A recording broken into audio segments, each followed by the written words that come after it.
Hello all and welcome to our channel Holistic Facts. आज prelims prime video में हम energy transition index देखेंगे।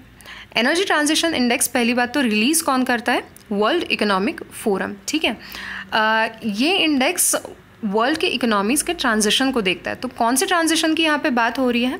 Fossil based जो भी फ्यूल्स होते हैं जैसे कि ऑयल है, नेचुरल गैस और कोल है, इनका प्रोडक्शन और कंजम्पशन हमें शिफ्ट करना है। हमें क्या यूज़ करना है? हमें रिन्यूएबल एनर्जी सोर्सेज को यूज़ करना है, जैसे कि wind and solar as well as lithium ion batteries etcetera. तो फॉसिल बेस्ड फ्यूल्स को धीरे धीरे कम करके रिन्यूएबल एनर्जी सोर्सेज की तरफ हमें शिफ्ट होना है।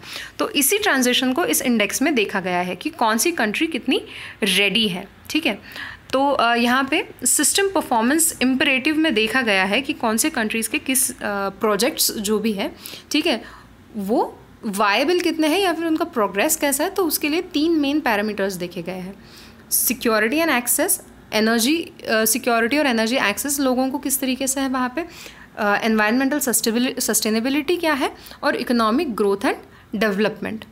और अगर ट्रांजिशन रेडीनेस की अगर हम बात देख रहे हैं तो वहाँ पे और भी ज़्यादा डायमेंशंस ऐड किए गए हैं, जैसे कि energy system structure, capital and investment, regulation and political commitment, institutions and governance, infrastructure and innovative business environment, human capital and consumer participation. ये सारी चीज़ें देखी गई है। अभी हम आगे बढ़ते हैं। It analyses each countries readiness, ये तो हमने देख लिया है। ठीक है, ये इंडेक्स जो है वो वर्ल्ड इकोनॉमिक फोरम के fostering effective energy transition initiative का पार्ट है। तो main project world Economic forum का है fostering effective energy transition initiative, जिसका ये इंडेक्स एक पार्ट है। ठीक है, देन एक और इम्पॉर्टेंट फीचर इसका ये है कि it incorporates macro economic, institutional, social and geopolitical considerations. तो डायमेंशंस बढ़ा दिए गए हैं जिसकी वजह से ये एक कॉम्प्रहेंसिव इंडेक्स है। ठीक है, आगे देखते हैं। अगर रैंकिंग की बात हम देखें तो एनर्जी ट्रांजिशन इंडेक्स में टॉप 10 कंट्रीज़ हमने यहाँ पे लिस्ट की हुई है। स्वीडन 3 कॉन्सेक्यूटिव ईयर्स से स्वीडन ही हमेशा टॉप पे रहा है। अब ये जो परसेंटेज है ये हमें क्या दिखाते हैं यहाँ पे? तो 100 अगर हम पकड़ ले कि कंप्लीट रेडीनेस है किसी कंट्री का, ठीक है, कि 100% अगर रेडीनेस है मतलब अभी next step is complete transition. ठीक है, उनमें से अभी 100 में से कितने परसेंटेज कितने कंट्री ने अचीव कर लिया है? तो जैसे स्वीडन ने 74.2% अचीव किया है, स्विट्ज़रलैंड ने 73.4% and so on.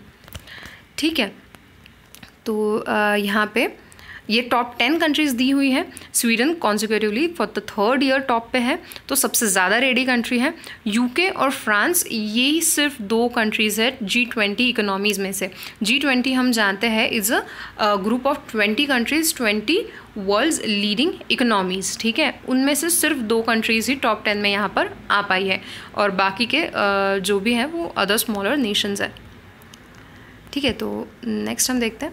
Energy transition index 2020 analyses the energy sector of 115 countries. ठीक है, तो 115 कंट्रीज़ को इंक्लूड किया है, और इस इंडेक्स से हमने ये देखा कि 75% of countries have improved their environmental sustainability, which sounds very good. ठीक है, कि 75% कंट्रीज़ ने अपनी सस्टेनेबिलिटी बढ़ा ली है, बट जो चेंज आया है that is not enough, insufficient progress हुआ है। अगर हमें पेरिस एग्रीमेंट के क्लाइमेट चेंज के टारगेट्स रीच करने हैं by the middle of this century, तो ये प्रोग्रेस काफ़ी कम है। ठीक है, तो और भी ज़्यादा सस्टेनेबल चेंजेस की ज़रूरत है। ग्लोबल स्टैंडर्ड यहाँ पे क्या है? तो हमारा neighbour China, it ranked 78th। यहाँ पे इसको स्पेशल मेंशन इसलिए मिला है क्योंकि जैसे कि हम जानते हैं बीजिंग में जब ओलंपिक्स होने वाले थे, ठीक है, तब चाइना में बीजिंग रीजन में, for an example Beijing region में, अदरवाइज भी चाइना में पोल्यूशन काफ़ी ज़्यादा बढ़ गया है। तो एयर पोल्यूशन की बहुत ज़्यादा प्रॉब्लम थी। प्लेयर्स को एयर पोल्यूशन की वजह से प्रॉब्लम ना हो इसलिए बीजिंग में ओलंपिक्स कैंसिल होने वाले थे। ठीक है, कैंसिल करने की बात की जा रही थी, बट वहाँ पे जैसे तैसे बड़े बड़े प्यूरीफायर्स वगैरह लगा के स्टेडियम के आसपास की हवा और बीजिंग में काफ़ी एरिया की हवा क्लीन की थी तभी चाइना में। तो वहाँ से लेसन लेके अभी हम देख सकते हैं कि चाइना ने रिन्यूएबल एनर्जी में काफ़ी हद तक पैसे लगाए हैं, ठीक है, इन्वेस्ट किया है। और मेन एग्जांपल यहाँ पे इलेक्ट्रिक व्हीकल्स को उन्होंने स्विच किया है, तो CO2 का एमिशन जो है उसे कंट्रोल किया है, और सोलर एनर्जी और विंड एनर्जी के लिए बहुत हैविली इन्वेस्ट किया है। तो 78th rank actually is not very great, but improvement काफ़ी है। Then countries including Argentina, India and Italy have shown consistent strong improvements over year. Gains over time have also been recorded by Bangladesh, Bulgaria, Kenya, Oman among others. ठीक है, तो ये कुछ country है जो consistently progress दिखा रही है। बट जो हाई एनर्जी कंज्यूमिंग कंट्रीज़ है जैसे कि USA, कनाडा एंड ब्राज़ील, इन्होंने बहुत ही कम प्रोग्रेस दिखाया है, बहुत ही कम, ना के बराबर।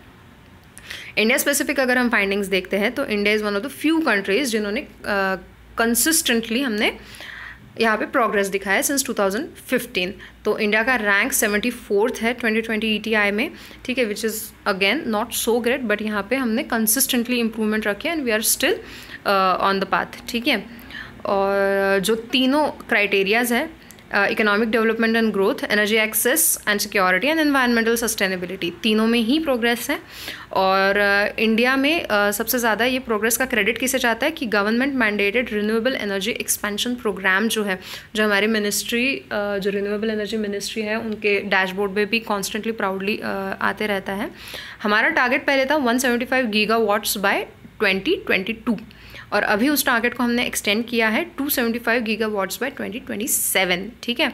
तो इसके अंडर जो भी प्रोजेक्ट्स आते जा रहे हैं, जो भी डिस्कॉम कंपनीज़ वगैरह को, एनर्जी डिस्ट्रीब्यूशन कंपनीज, डिस्कॉम्स मतलब, उनको वगैरह जो मैंडेटेड है कि आपको कितनी रिन्यूएबल एनर्जी रखनी है और आपको कितनी conventional energy will be allowed, इन सारी चीज़ों की वजह से हमने काफ़ी हद तक सस्टेनेबली एनर्जी प्रोडक्शन करना शुरू कर दिया है।